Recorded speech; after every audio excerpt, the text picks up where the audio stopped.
Hi friends, आप सभी का स्वागत है मेरे चैनल दीप द व्लॉगर पे। आज हम आए हुए हैं खर्दा के राजमंच और राजखुला घाट पर। पीसी रॉबर्टसन, जो खर्दा जूट मिल के उस समय के मैनेजर थे, उनके द्वारा श्याम सुंदर जीव का मंदिर को वे रेनोवेट करवाए थे।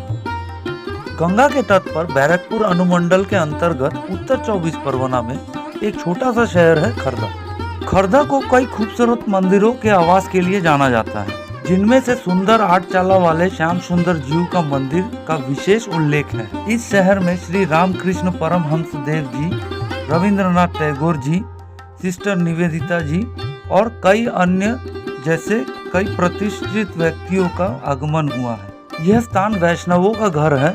श्री नित्यानंद वासुदा और जहनवा देवी से विवाह करने के बाद यहाँ के पुरंदर पंडित नित्यानंद जी के भक्त के घर में रहने लगे।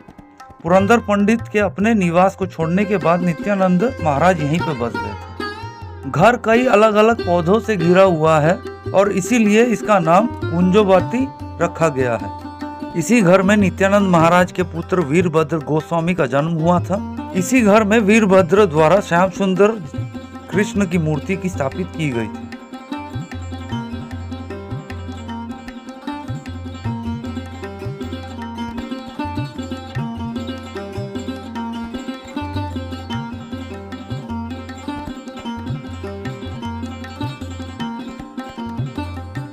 बाद में एक नया मंदिर स्थापित किया गया, जिसमें आज तक देवता निवास करते हैं। जैसा कि खर्दा के निवासी और शहर के इतिहास को इतिहासकार बताते हैं, श्याम सुंदर जी की मूर्ति एक विशेष प्रकार के पत्थर से बनी है, जिसे बंगाली में कोष्टी पाथर कहा जाता है। भगवान कृष्ण के 3 मूर्तियां इस पत्थर से बनाया गया है और 3 अलग अलग जगहों पर स्थापित किया गया है। एक श्रीरामपुर के राधा बल्लभ जीव मंदिर में, दूसरा साहिबन नंद दुलाल जीव मंदिर में और तीसरा खर्दा श्याम सुंदर जीव मंदिर। प्रारंभ में श्याम सुंदर मंदिर में केवल कृष्ण की मूर्ति थी। नित्यानंद महाराज की पत्नी जानवा देवी ने राधा की मूर्ति स्थापित की, जो अष्ट धातु से बनी हुई है।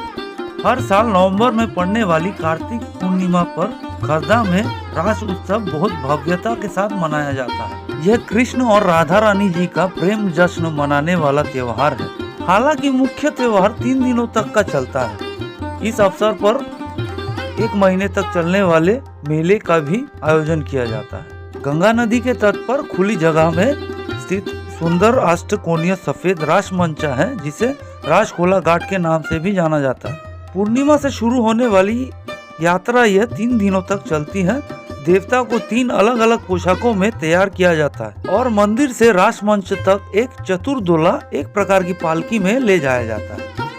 पहले दिन देवता को नटवर वेश, दूसरे दिन देवता को राजवेश में बहुत सारे आभूषणों के साथ सजाया जाता है और अंतिम दिन में देवता को राखाल वेश पहनाया जाता है।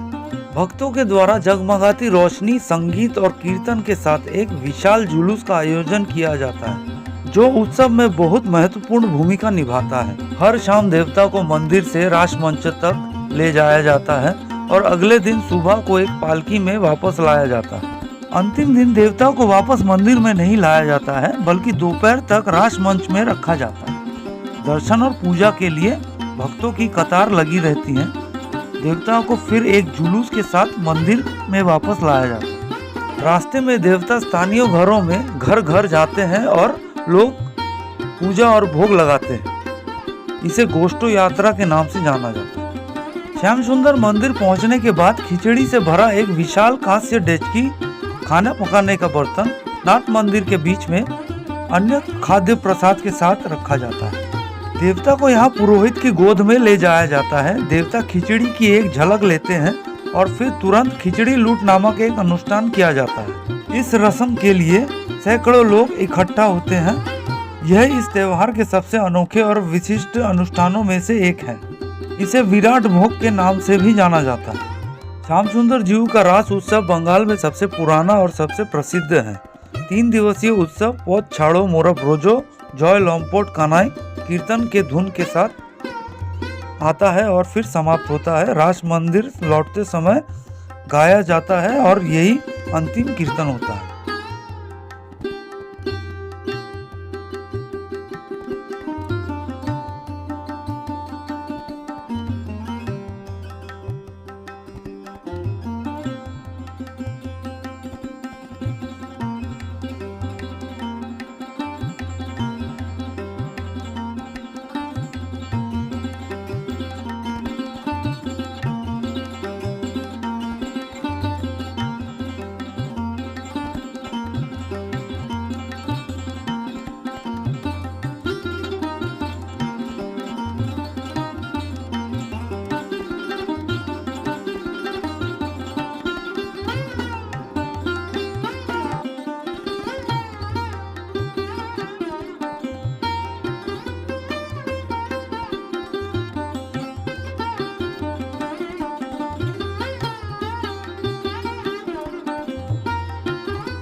तो इसी के साथ मैं अपना आज का सफ़र यहीं समाप्त करता हूँ। तो कैसा लगा वीडियो कमेंट बॉक्स में लिखकर अवश्य भेजें और अपने भाई के साथ जुड़े रहें।